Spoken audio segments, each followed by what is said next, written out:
Bilateral programs allow India to integrate with the rest of the world.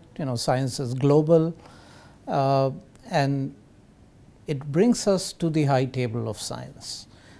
And it's important to be at that table if we are going to be competitive globally.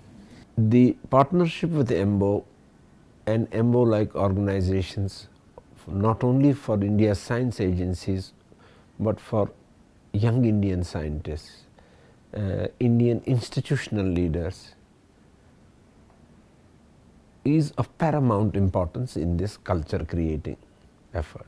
EMBO was founded to promote molecular biology in Europe. Nowadays, it's not just molecular biology, it's all of the life sciences. So overall, it's really to enhance communication, enhance training, enhance interactions, and build a network of top scientists. To answer what the EMBO program does for science and for scientists in India, you must look back and see what is done for scientists in Europe. Post Second World War, Europe was really not in the forefront of biology. And today it's giving America a run for its money. And this has happened in no small measure because of communication and interactions across Europe. And that has been seeded almost entirely by EMBO. What does a scientist in India gain from this marriage? I think the clearest benefit is the ability of young scientists, students and postdocs, to make use of the EMBO short-term and long-term fellowships. I think for a country like India, which is perhaps as diverse as Europe, having the experience of EMBO and its ability to build scientific enterprises across Europe will be extremely valuable for the Indian context.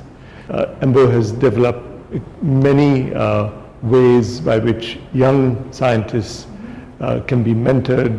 So it's really about looking at the next generation of scientists. Diversity is important not just in public life, but diversity is also important in science. Most of the Indian young investigators go to the US and are doing great. Many I know are doing great. I would like to see that happen in European institutes. And I think maybe through this EMBO, we can see more of an impact of Indian science in Europe, and not just only more and more European science coming to India.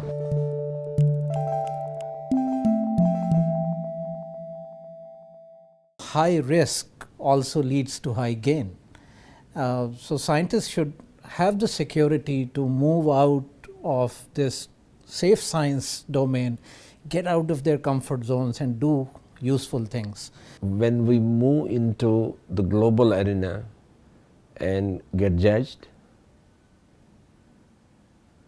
we also discover intellectual courage and the courage to be wrong.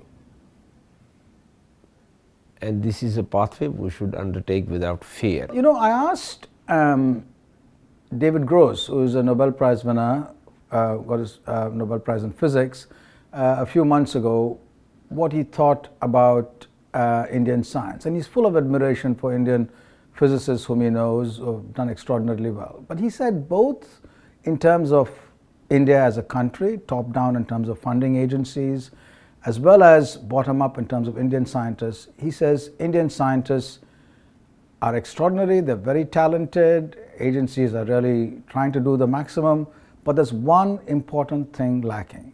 And he said that's not money, it's ambition. He says we have to be hungry, right? And we as a country are not hungry to do things. Communication between scientists, free flow of ideas, I think is really one of the most important things, and it's also one of the most pleasant things about science. EMBO actually tells us that we are not frogs in a well. We can't say, I'm fine here, I'm okay as long as I do something in my local context, right? We have to now be excellent in a global context. And it really stokes this ambition. We will be one bigger community of scientists, all of us together. That's what I think is important about it.